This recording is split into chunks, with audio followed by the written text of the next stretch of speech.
Здравейте, скъпи хора! Искам да направя едно видео, в което да попитам малко по-възрастните хора за това, което някак си не мога да се го обясня. Разбирам, че те са малко по-възрастни и най-вероятно това им е втълпено още години назад, че за да е свестен един човек, той трябва да работи от 8 до 5. Ако е възможно, най-тежката физическа работа, за да кажат: ей, браво, моето момче, ти си много свестен, страхотен си. Щом извършваш физически труд, използваш тялото си и силите си за вадене на пари, ти си страхотен.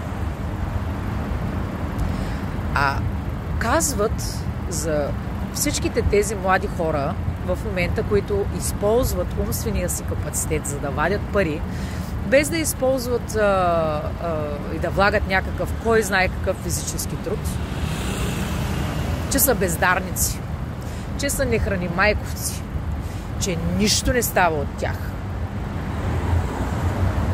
Ама вижте, света се променя, хората се променят. И това, че за вас е правилно хората физически само да изкарват пари, ако работят, а другите, които използват умствения си капацитет, било то чрез компютри, било то чрез интернет, защото, пак ви казвам, света се променя, нещата се променят. Защо за вас тези хора са бездарници? Нали, пак се вадят пари. Даже евала, човек да не използва толкова тялото си да го хаби, да става, да работи, да ходи, да мъкни. Естествено, има страшно много хора, които извършват тази работа. Аз ги уважавам страшно много. Моите родители също са работили толкова много и продължават да работят. Аз също от малка много физическа работа съм вършила, за да вадя пари.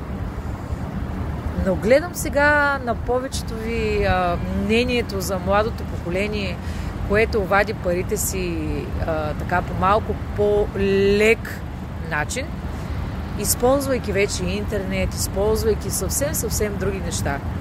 И за вас това не е правилно за вас. Те са много лоши хора, много бездарни хора и много некадърни хора. А в същото време, за мен това е много умно. Защото можеш да запазиш тялото си, да не го хабиш, ако е възможно, разбира се. Ако имаш умствен капацитет, да използваш ума си, за да изкарваш прехраната си, правете го.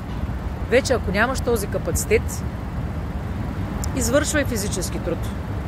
Но хора, тези тела ги имаме за малко.